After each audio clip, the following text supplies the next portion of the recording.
ఈరోజు తెలుగుదేశం పార్టీలో కొన్ని సోషల్ మీడియా తెలుగుదేశం పార్టీ అనుకూల సంబంధించినటువంటి హ్యాండిల్స్లో వచ్చినటువంటి కథనం ఏంటంటే రామ్మోహన్ సమయస్ఫూర్తితో వ్యవహరించారు, మోదీ కితాబిచ్చారు అని. సహజంగా మోదీ ప్రధానమంత్రి తన మంత్రిని ఎవరినైనా ప్రశంసిస్తే ఆ తాలూకా ప్రెస్ నోట్ వస్తుంది. ప్రెస్ నోట్ కాకపోతే కనీసం ఆయన ఎక్స్లోనైనా పోస్ట్ చేస్తూ ఉంటారు. అది ఎక్కడా లేదు. మరి ఎలా వచ్చింది అంటే మన పత్రికలు, మన ఛానళ్ళు, మన వార్తలు మనకు నచ్చినట్టుగా మనం ఏదైనా రాసుకోవచ్చు, ఏదైనా చెప్పుకోవచ్చు అనే దానికి ఇది ఒక ఉదాహరణగా అనుమానించాల్సి వస్తుంది.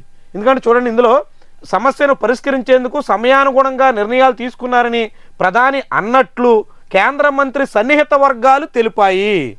అంటే కేంద్ర మంత్రి సన్నిహిత వర్గాలు, ఏ కేంద్ర మంత్రి, ఎవరి సన్నిహిత వర్గాలు, ఎవరు ఆ సన్నిహిత వర్గాలు, ఈ వర్గాలు ఎవరు, వర్గాలు ఎందుకున్నాయి, చాలా ముఖ్యమైనటువంటి అంశం. మీడియాలో తమకు నచ్చినట్టుగా రాసుకోవడానికి సహజంగా వాడే భాష సన్నిహిత వర్గాలు. రామ్మోహన్ నాయుడిని మోదీ కొనియాడారు, ప్రశంసించారు అన్నట్టుగా ఈ రాతలు రాసుకున్నారు. ఎవరో చెప్పలా, మంత్రి సన్నిహిత వర్గాలు చెప్పాయంట. అంటే రామ్మోహన్ నాయుడు క్యాంపు నుంచే ఏదో లీక్ ఇచ్చారని మనం అనుకోవాలా. రామ్మోహన్ నాయుడు క్యాంపు నుంచి రామ్మోహన్ నాయుడు తిట్టారని లీకులు ఇస్తారా? రామ్మోహన్ నాయుడిని పొగిడారనో, రామ్మోహన్ నాయుడు అంతా బాగుందనో, రామ్మోహన్ నాయుడికి చాలా చక్కగా ఉందనో కదా లీకులు ఇస్తారు. ఆ లీకుల్ని ప్రచారం చేయండి. దేనికి సంకేతం? ఇది ఆంధ్రజ్యోతి పత్రికలో వచ్చిన రాత. నా వార్త నా ఇష్టం అన్నట్టుగా, ఇక్కడ నా రాత నా ఇష్టం అన్నట్టుగా వీళ్ళు రాసుకుంటే ఎవరేమనాలా? ఎంత విడ్డూరంగా ఉందో చూడండి. రామ్మోహన్ నాయుడిని ప్రధాని పొగిడినట్టు, ఆ పొగిడిన మాట ఎవరు చెప్పారయ్యా అంటే రామ్మోహన్ నాయుడు క్యాంపు నుంచి ఎవరో చెప్పారట. పోనీ రామ్మోహన్ నాయుడు చెప్పారనో, లేకుంటే రామ్మోహన్ నాయుడు పిఏ చెప్పారనో, పిఆర్ఓ చెప్పారనో, ఎవరో లేదు, సన్నిహిత వర్గాలు చెప్పాయంట. ఎవరైనా చెప్పొచ్చు అని ఆంధ్రజ్యోతిలో రాసుకున్నారు. ఇది మిగతా సోషల్ మీడియాలో హైలైట్ చేస్తారు, రామ్మోహన్ నాయుడిని కొనియాడుతున్నారని రాసుకుంటారు. కానీ ఒకవైపు రామ్మోహన్ నాయుడిని అదే మోదీ సన్నిహిత మీడియా సంస్థలు ఏకి పారేస్తున్నాయి.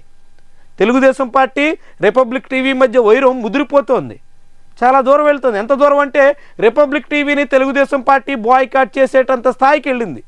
రిపబ్లిక్ టీవీని ఇప్పటివరకు బాయ్కాట్ చేసింది కాంగ్రెస్ పార్టీ మాత్రమే. ఇప్పుడు కాంగ్రెస్ పార్టీ బాటలో టీడీపీ కూడా నడుస్తోంది.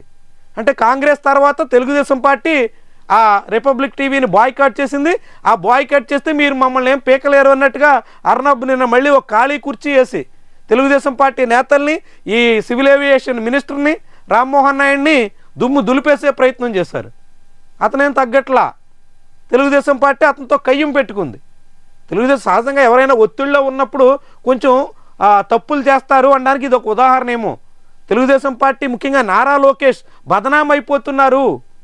అర్నబ్ గోస్వామి, దీపక్ రెడ్డి చేసినటువంటి కామెంట్స్కి ఇచ్చినటువంటి కౌంటర్లతో టీడీపీ పరువు పోతోంది అనే ప్రచారం సాగిన తర్వాత టీడీపీ నాయకత్వం ఏం చేయాలో తెలియక ఏకంగా రిపబ్లిక్ టీవీని బాయ్కాట్ చేసేటంత వరకు వెళ్ళింది. ఆంధ్రప్రదేశ్లో సాక్షి టీవీని బాయ్కాట్ చేసినట్టు కాదు కదా. రిపబ్లిక్ టీవీని బాయ్కాట్ చేస్తే అర్నబ్ గోస్వామి ఇంకో అడుగు ముందుకేసి ఖాళీ కుర్చీ పెట్టి టీడీపీని మరింతగా హేళన చేసే, మరింతగా ఎద్దేవా చేసే ప్రయత్నం చేశారు. దాంతో ఆ మంత్రి, ఆ టీడీపీ నాయకత్వం అంతా కూడా మరింతగా పరువు కోల్పోయే పరిస్థితి వచ్చింది. ఇలాంటి సమయంలో రామ్మోహన్ నాయుడిని పీఎం కొనియాడారు, చాలా ప్రశంసించారు, అభినందించారు, పొగిడారు.